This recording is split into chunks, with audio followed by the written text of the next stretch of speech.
Cemetery workers off the job. LIAT may pull out of unprofitable routes. And in sports, Dwayne Smith back in the West Indies fold. Dozens of Sanitation Service Authority workers have taken industrial action, backing demands for the reassignment of Superintendent of Cemeteries, Ricky Cummings. Their action placed at least 5 burials in jeopardy. Peter Thorne reports. From early this morning, drivers from the Wildy and North depots parked their trucks in Westbury Cemetery in support of about 20 workers there, including 10 grave diggers. Those workers have called for Mr. Cummings to be reassigned. The action follows an ultimatum to the board of the SSA last week to transfer Mr. Cummings from today. We ain't got nothing against Mr. Cummings, you know. It's just the things that Mr. Cummings doing to the workers that we care for you. It's time you should go. The man's after the people where they can't move that man. But pleas from Acting General Manager Janice Jones and her deputy Michael Nichols for the workers to return to their posts fell on deaf ears. When CBC spoke to Mr. Cummings, he was adamant that the scheduled burials would go ahead as planned. He is reported to be against the subcontracting of the digging of graves at the cemetery by the 10 grave diggers. Mr. Cummings has been the superintendent of cemeteries for the past 3 years and has a total of 35 years with the SSA. He is responsible for all cemeteries and churchyards in Barbados that fall under the purview of the SSA. Peter Thorne, CBC News. Well, CBC News understands that the funerals scheduled for this morning and this evening went ahead, but not as planned. CBC was told that the grave diggers refused to work, forcing families and friends of the dead to cover the graves themselves. Government remains committed to restoring the Empire Theatre to its golden years. Finance Minister Chris Sinclair has revealed that plans to turn the now derelict structure into a cultural theatre are still on the table. He says a delegation of Chinese engineers has visited the island and determined that the structure was unsuitable for renovations and would have to be rebuilt. The Finance Minister said government did not agree with the assessment and has decided to restore the building into a venue which can stage smaller shows. There are a number of proposals, I understand, from the Ministry of Culture through the project's review process, which I chair as Minister of Finance, that there are proposals for the restoration of the Empire Cinema to keep the facade. But as you know, the entire insides are practically gone and the roof is gone and so forth and so on. So there are proposals there which the Ministry is going through now with the Infrastructure Committee to select those to ensure that we get the best one. But that would be for very specific purposes with the Empire. But the kind of cultural performing arts center that you really require with recording facilities and the full gamut cannot be done there. The Finance Minister is also giving the assurance that the proposed state-of-the-art cultural and performing arts centre at Spring Garden will be completed once town planning approval is given. You have to go in there, you have to get the architectural drawings finished, you have to get the costings done, the engineer work, you have to do social impact, environmental impact assessments, social impact assessments, of course, noise assessments. All of those things have to be done because there are some residences around there, and just a drift of where sound will travel downwards Spring Garden and into Bass Rock and other areas. So a lot of that work has to be done. Once that work is completed, I presume construction can be done in a relatively short space of time. The DLP's St. Michael Northwest constituency branch, under the leadership of MP Chris Sinclair, is once again extending a helping hand to families in the area. Thanks to the annual Back to School program, at least 250 children will be given supplies of books, school bags, stationery and uniforms just in time for the start of the new school year. The uniforms are being provided by ABEDS and will go mainly to students attending the 4 schools in the constituency. The program, which is in its 4th year, has seen an increase in the number of people seeking assistance in obtaining school supplies. Personal assistant to Mr. Sinclair, Melanie Callender, says due to the demand, the program has been extended. How the program took shape this year was that we provided the bags, the shoes, but we also were able to provide school materials through the voucher program that we had with ABEDS, whereby you would be able to redeem a certain amount of money for materials and stuff to make school clothes for your children. MP Chris Sinclair says the supplies will go a long way in assisting families who are experiencing challenges. Those challenges could be amplified in relation to numbers So families that are relatively large can encounter some difficulties, and we're just here to really hold their hands and make sure that the kids, or the children I should say, get back into school on time and ready to do work and to continue with their education. The Barbados Water Authority is soon to embark on an island-wide program to install new water mains. According to the Minister with responsibility for water resources management, Dr. David Estwick, the work will also involve the changing of just over 100,000 water meters. Ron Brathwaite has more on that story. Dr. Estwick says government has secured a loan from the Inter-American Development Bank to the tune of $190,770 to help with the program.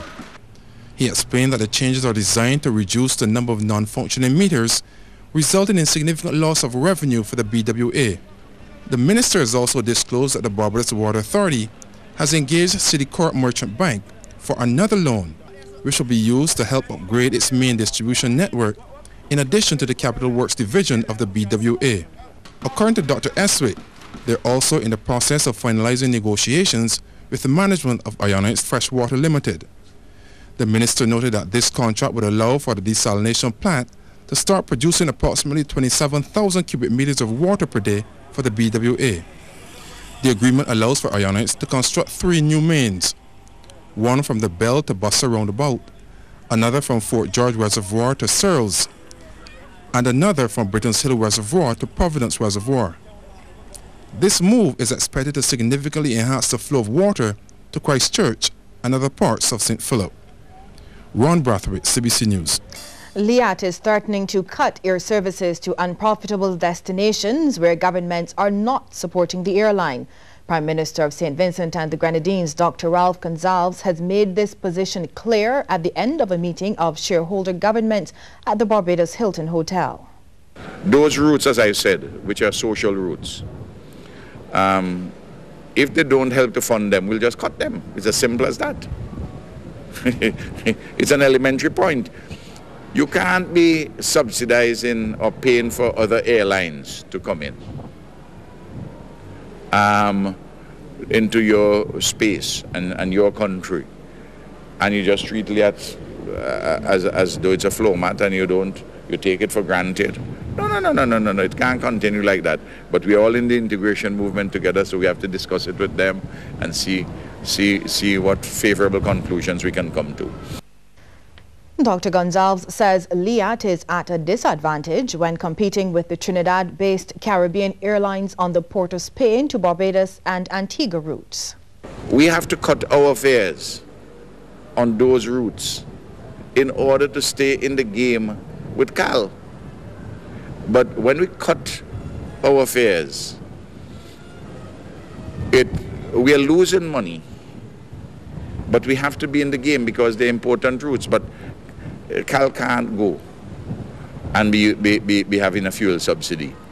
It's contrary to the 1996-1997 CARICOM Air Services Agreement, the Common Air Services Agreement. Okay. So all those are issues which we discussed today, and we're hoping to see some real positive action on. Barbadians must desist from violent crimes and to ensure that an event like the Campus Trends tragedy never happens here again.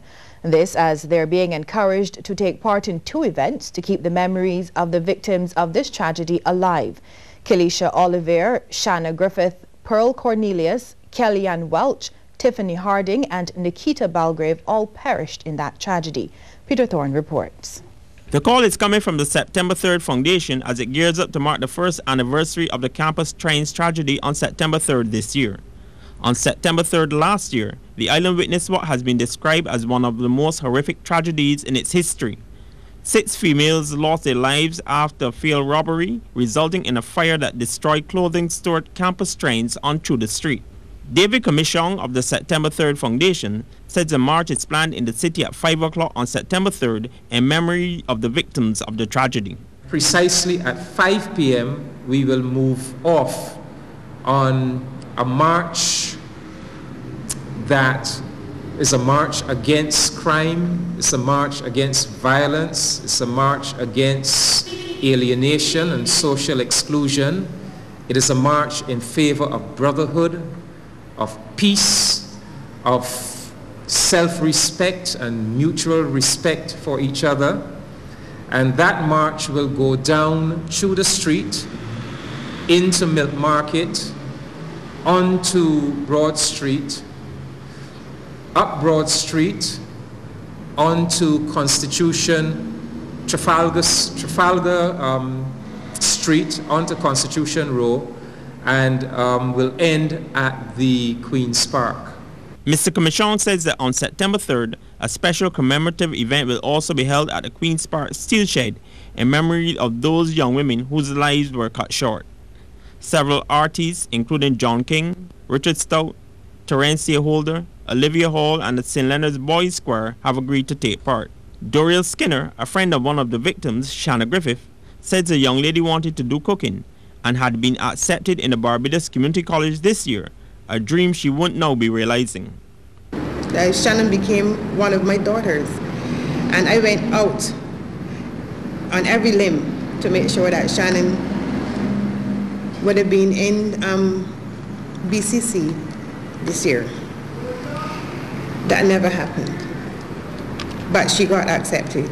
The September 3rd Foundation says a year after the deaths of the 6 young women, all hands are needed to help wrestle the issue of violent crimes down to the ground in Barbados. Peter Thorne, CBC News.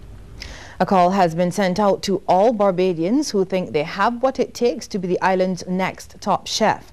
It was made by founder of the Dueling Chef Challenge, Peter Eady.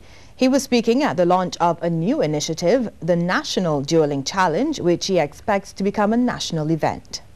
This National Dueling Challenge will be the competition where we have 4 participants from each parish competing to see which parish would come out tops in the food they prepare and the way they prepare it. So it will take the form of a team against team competition, and there will also be a big Bajan barbecue. So there will be a barbecue competition coming up on the 25th of November as well.